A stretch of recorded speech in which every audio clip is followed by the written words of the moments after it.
Pro tip, when you're dealing with high quality women with some style or some class, they look at how you take care of yourself. This is why it's, when I talk about men burning candles around your house, place smelling good, people look at how we take care of ourselves and infer and say, if he takes care of himself that good, if I get on his team or if he likes me, that's how he's gonna take care of me. I just want to know, what's the craziest thing you'll do if you love somebody? I'll go first. So, my boyfriend got sick, and his insurance wasn't working at the moment, so he'll probably have to pay out of pocket for all his bills and stuff. You know, they be taxing. And I'm like, no. So I asked him what all of his symptoms were, and I went to the hospital and told them that I was having all those symptoms so that I can get medicine for him. Because how else is he going to get it? How else is it going to get better? And I was like, mind you, that was an impulse decision. Because, like, I've never done it before. I never thought to do that. It's just, it made sense. After that day, I realized I'm ready to die about that deep. Whoever her boyfriend is, bro, I don't know what to tell you, but I will say this, man. I feel strongly that you should probably keep this one around because she went and got medicine for you. She act like she was sick so that she could get the medicine that your ass couldn't get for yourself, bro. That's a ride or die right there, my guy. It didn't cost her no money or nothing. That was just a lovely gesture. And I would say keep that one around, you know. If she can consistently do this type of stuff over the long haul, let's say a year and a half, 2 years, it's probably the person that she really is and is not a representative of someone that she's pretending to be so that she could get you to do what you need to do. I think this is legit right here, bro. So I'm almost 24 and my boyfriend and I, he's my first boyfriend. We've been dating for almost 2 years and we've never kissed. And before, y'all call me weird, not at nonsense because I get that all the time. We're Christian. So we are saving ourselves for marriage, so we have boundaries. And for me, I never want to kiss anybody unless it was my husband because I feel like that's a special thing. Well, I just think it's really cool that like we don't rely on anything physical to like keep our relationship going. Like, you know, I think that's neat.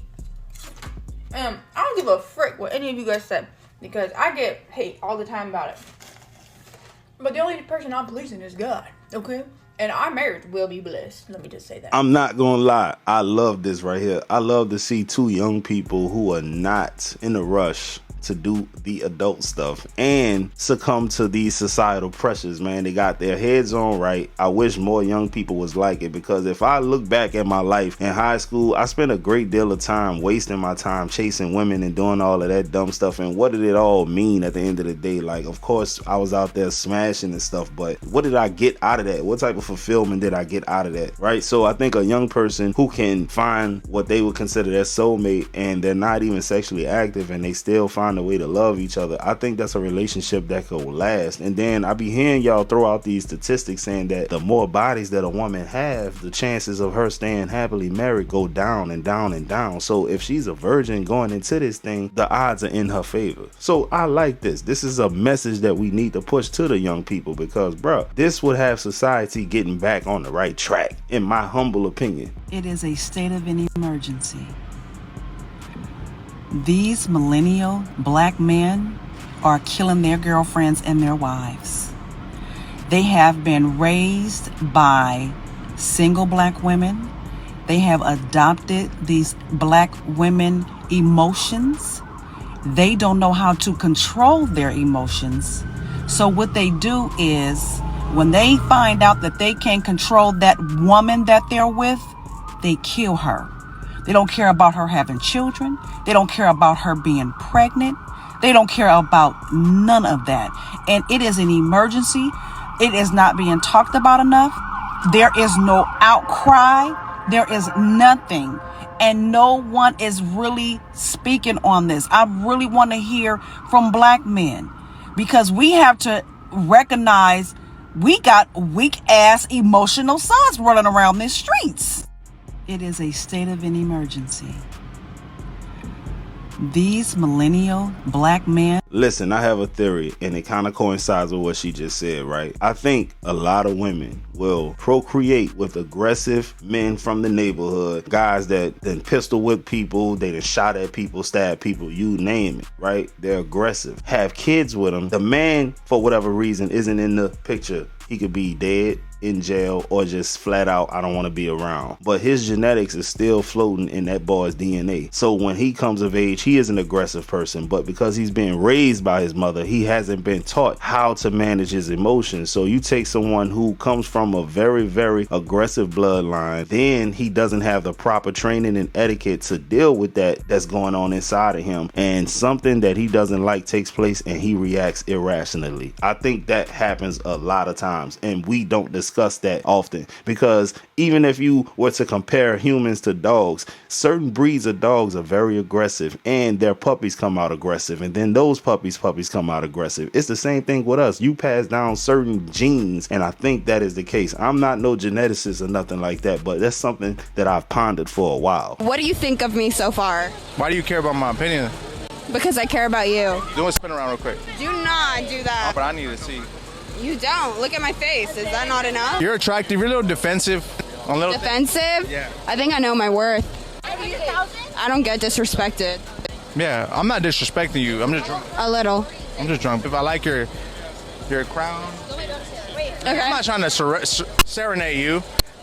I don't think you are. You're doing a really bad job. You want to kiss? Why do you want to kiss me? What do you think I'm cute though? No. Why do you want to peck though? Because life is too short. Sometimes you have to do things. And personally, don't take offense that I don't think you're cute, but it's just, typically you're not my type. Lip. Peg, don't think you're doing anything else. On the cheek or lip? What do you think? I think the lip.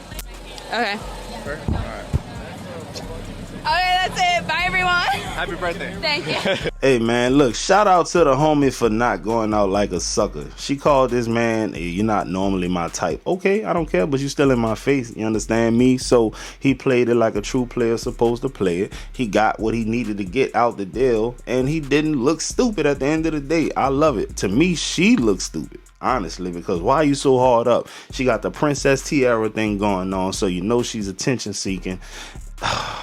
Take my hat off to homie, man. A lot of y'all would have folded under pressure. You want to have a hoe phase, but you have no idea how to go about it? Then this is the series for you. Welcome to part 6 of how to have a successful hoe phase. Sorry I look gross as fuck. I've been working since 6 a.m. My appearance doesn't affect the level of knowledge you're about to receive. So for this one, I'm going to talk in hypotheticals because I don't really know if I should be giving out this information. Hypothetically, you're going on a date just to hook up with a guy. Hypothetically, I would tell you to wear a skirt. Reason being, it creates the opportunity for spontaneous hookup in the middle of nowhere. I have a bucket list of places that I want to have sex. Wearing a skirt helps me achieve every location easier. Number 2, you're going to his place and you want to look good. You want to put on some makeup. Don't wear lipstick. Lip gloss, on the other hand. Whew. Also, seriously, invest in some good quality, waterproof, sweatproof makeup. And lastly, this goes with the spontaneous sex thing. Like a pad or a tampon in your purse at all times, just in case there's some leakage. Anyway, happy hoeing.